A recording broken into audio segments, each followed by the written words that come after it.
Hello, everyone! Welcome to another episode of Simply Nerdy. I'm your host, Steven.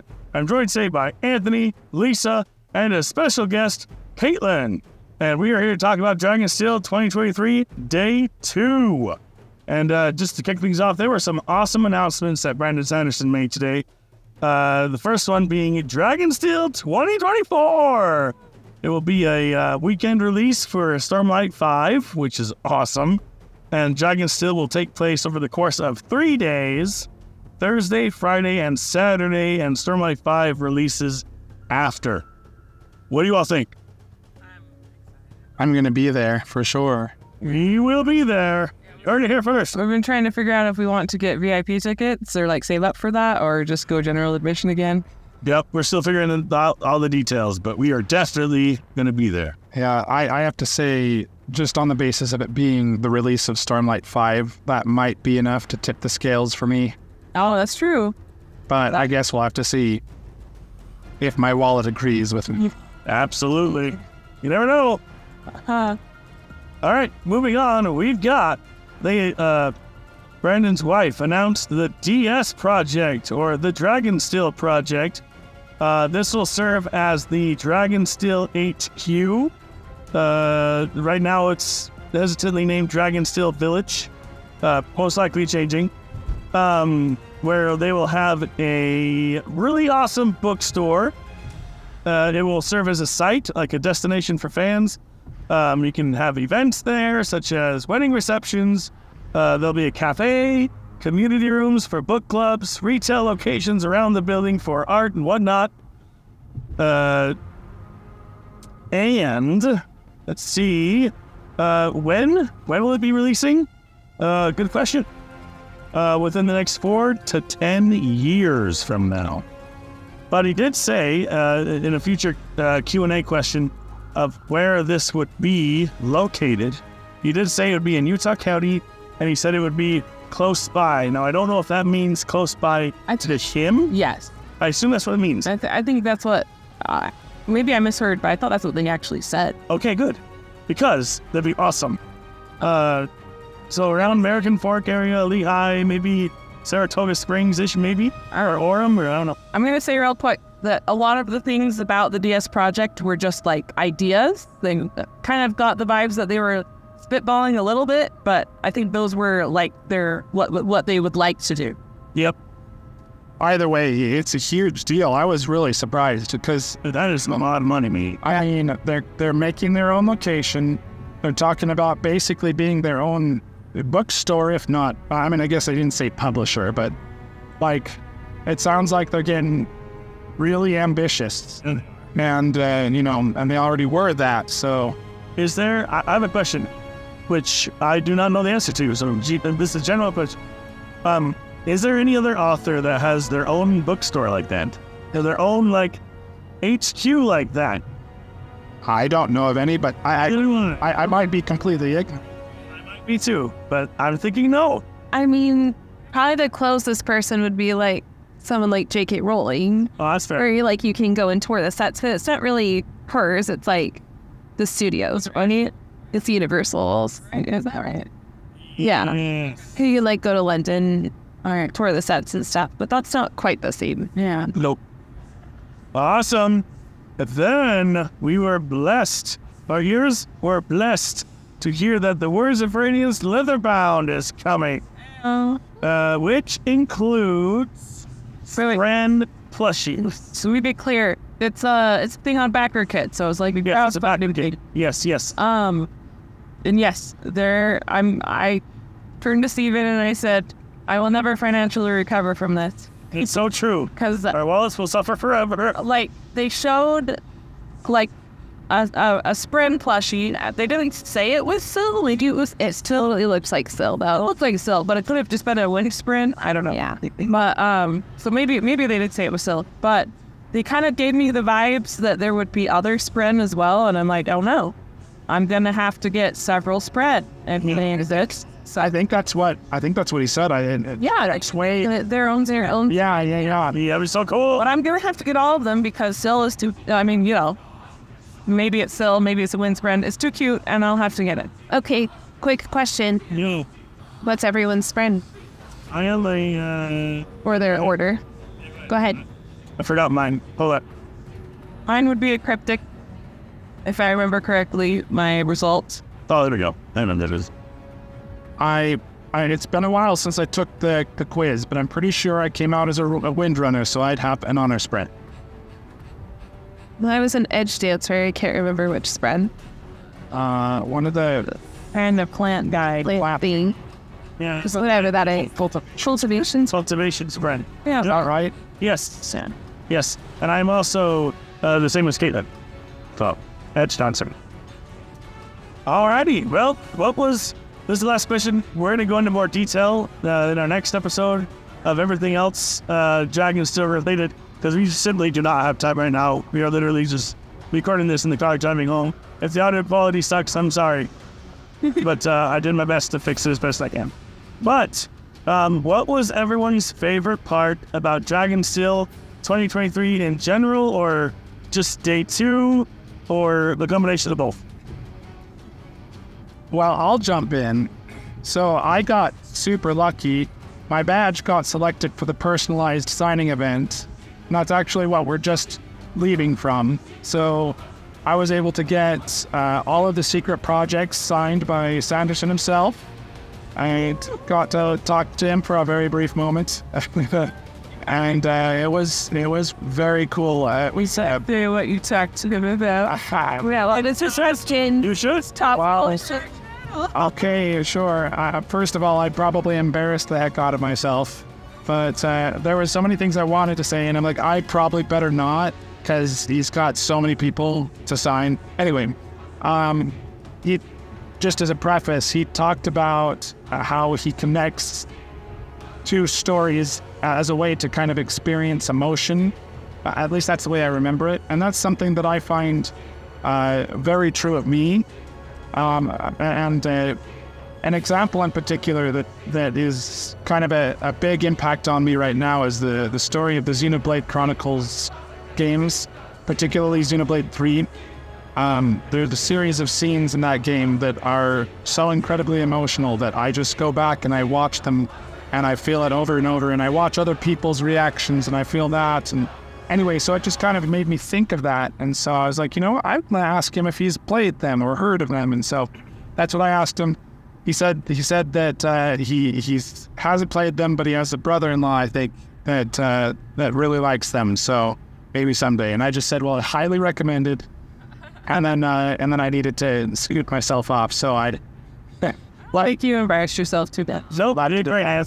Well, the thing, you might feel like it wasn't well received, but imagine this. That guy is going to be there until like 1 a.m. or later. Yeah, no. That's inciting. But he said Over 2,000? over 2,000. Yeah. So it'll not just books. Yeah, so if I were him, I would not be in the realm of amiable at all. Oh, Yeah, no, I'm not making too much of it. It was more just, I think the part that I was sorry. I was just gonna say, I think the part that I was maybe the most embarrassed by is, you know, I was going to, near the end, I was kind of making a plug for Xenoblade Chronicles 3 in particular, and kind of talking about what I just said, you know, of connecting to, you know, some very special emotional scenes, and around that point, some of the people were running up saying, hey, you know, did you leave your phone? And it was someone else's phone, and so there was some distractions going on. Yeah. And I was kind of trying to finish up, and you know, I was going to finish my thoughts, and Sanderson looks up with this look that kind of, you know, I interpreted it as, you know, okay, hurry it up, I gotta get going. So I was like, oh yeah. Anyway, I don't remember what I said after that, and I was just like, so that's what I was embarrassed by. But that is your most memorable moment of Dragonsteel 2023. Yes, I mean, interacting with the man himself, that I couldn't ask for more than that. Also, just as a quick explanation about my voice, so I'm losing my voice not because I'm sick or anything, but rather because my wife and I have a tradition with Sanderson's books where we read them aloud to each other So not audiobook, it's not the same. You know, we like to read it to each other and kind of comment and stuff. And so we were trying to get through The Sunlit Man last night, and I overdid it. And so this is the result. We had to finish the book, and I kept going, and now my voice is shot. So that's what you're hearing. I should have taken over more. By the way, I want to say that when I said that if I were him, I would not be in the realm of amiable right now, knowing that I'd probably be there till like 2 a.m. He from what I could tell, he was trucking on and being nice to everybody. So yeah. I'm not saying he wasn't amiable, because he was. I'm just saying if it were me, I would be ticked right now. Right. Yeah, no, he was very nice. Just kind of, you know, you're like, but really, I do need to keep going. All right, who wants to go next? I guess I can go. Okay, Lisa. So, I don't know, there was a lot I liked. However, I feel like the release party might have been one of my most favorite parts. It was just, I really liked hearing all the announcements with Emily and Brandon, and then I also really liked the speech that kind of Brandon gave about the Skyward series and stuff, and I was just like, wow, I like that a lot, because, you know, like, kind of like he said, if a book can entertain you, that's, well, okay, this is the way I parsed it. He didn't say these words exactly, but I parsed what he said, it's kind of like, if a book can entertain you, that's great, but if a book can entertain you and make you feel something and also help you, like, learn something, then that's even better. And so, like, it was just kind of fun hearing his perspective on the series and being like, I can also, like, get my own perspective on the series. I can incorporate his and get my own, and, like, that's a good thing to do. Anyway, so yeah, I liked that a lot. I'll piggyback off that, because mine is also the release party in general. Specifically, the announcements and the Q&A was always fun. The spoiler Q&A was also a blast today as well. I loved that as well. But the one question in particular that I loved the most, and the question I had myself, was the one about adaptations, and just hearing all the information that has gone on about adaptations and the difficulties of getting an adaptation and how close they were to getting one. I know. Makes me so frustrated. Like, hearing that they got as far as, like, having people in missloads reading lines. I'm like, so close. This would happen. Close. So hope that Hollywood figures their crap out and we get an adaptation, or that Brandon opens his eyes and realizes that he can deliver value in a Kickstarter for a movie. But anyway, that was my favorite part. I absolutely loved it. And Dragonsteel as a whole, definitely coming back. Absolutely loved it. Especially being here at the Simply Nerdy crew. I will say, if there's something I would do differently next time, it would be not to stand in the store line for 2.5 hours on the first day, because the first day I'm kind of like, it was good, but I kind of was miserable for 2.5 hours. Yeah, the rest. Actually, no, so not miserable, but I did kind of exhaust myself. So I wish I hadn't done that, because I wish I'd been able to go to more classes and see the cosplay showcase, which I'm really disappointed about. So if anybody has access to footage of that, like, tell us about it, because Steven and I made poor choices. Yeah, we did. Anyway. The cosplay we went to wasn't as good, supposedly, based on what I've heard from Anthony and Kate. So, however, I forgot what I was going to say. Go ahead, Antonio. You were going to say something. Oh, I was just agreeing with you. Oh, yep, absolutely. Oh, I do remember what I was going to say. For those of you that are going to Dragonsteel next year, our advice would be, do not go to the store first off. It's like, let the line die down. There will still be merch in there. Wait until the next day. Yes. They had plenty of Doom Slugs, which I was worried about. They had plenty of Christmas sweaters, which I was worried about. It was fine. I did see, like, a sign of, like, sold out of this, but I don't, like, it wasn't the bowl, it wasn't the cup, it wasn't, like, it seemed like maybe a red. Oh, yes, I remember what it was.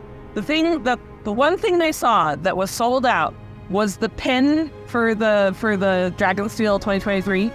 Oh, the blue. Yeah. Just like the convention pin. Yep. And that's it. So I don't know. Maybe if that's your thing, you would want to get that. Then you can just wait till the very end. That's fair. Other than that, everything else seemed to still be there. So, but yeah. So I would say, I guess I wasn't miserable in the line because there was some cool people that we got to meet and talk to. But shout out to Grandma. Hi, Grandma. Yeah. If you're watching this, thanks for the treats. It was nice. Yeah. However, I will say that, yes, it was exhausting, and I would recommend, doing the games instead. There was some cool, like, scavenger hunt type stuff that we didn't really get to, and I kind of almost speed ran it with help from other people, which was really nice of them. Like, they were just like, oh, yeah, we have all these tokens. You want them? And I was like, yeah. That's awesome. So, yeah. They also had a Stormlight RPG going on, which we're unfortunate we did not sign up for the event soon enough.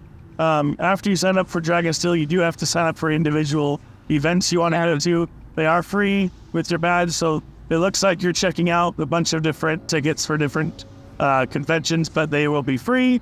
So we didn't know that till later in the game, and we didn't get a seat at the RPG Stormlight, but hopefully next time. Yeah. If they're doing a beta test again, we can be part of that. Caitlin, what about you? We missed you. What is your favorite thing about Dragonsteel 2020? I really enjoyed going to the art panels, like with the artists for the 4 secret projects. And they talked about like their process, and we got to see all these sketches, and like it was so cool to like hear them talk about how they came up with all of their ideas and all of the input that they were able to have in, like, especially on like Trust the Emerald Sea, the artist was able to like help pick out the fonts and the layout and the colors, and it was so cool, like, because I am an artist, and like knowing how much of an impact that makes on a book, like that your art can then match the tone of the font and the layout and everything would be like every artist's dream that you never knew you had. So that was really cool to like see all of that. And there were 2 art panels, right, that you went to today? Yeah. What? Yeah, so I went to that one, and then I went to one about, was it like illustrating stories, visual storytelling? And that was really cool too. That was just some various artists who talked about like kind of their journey of getting into it and like their process and how to pick colors, and yeah, old school. Well, that is awesome, and those are our thoughts of Dragonsteel 2023 right now. We will have a future discussion, like I said at the beginning, where we go into more detail about the Q&As and all the new information from the spoiler Q&A and from the Q&A at the end. So that'll be spoilers. So yeah, our next video will contain spoilers. So thank you so much for listening. If you enjoyed this video, please subscribe to our channel. Please like, and please ring that notification bell so you can know when we upload a new video. And let us know down in the comments below if you were a Dragonsteel, what your favorite parts were, if you're coming to, or if you're coming next year for Starlight 5 for the 3-day conference. I'm so excited. And let us know, let us know everything. No. Dragonsteel, man. Brandon Sanders. What is your social security number? What's your IQA? Yeah. Birth certificate. Address. Don't forget the address. No, where you live. we did say everything. So. Everything. And until next time, guys. You could take paper.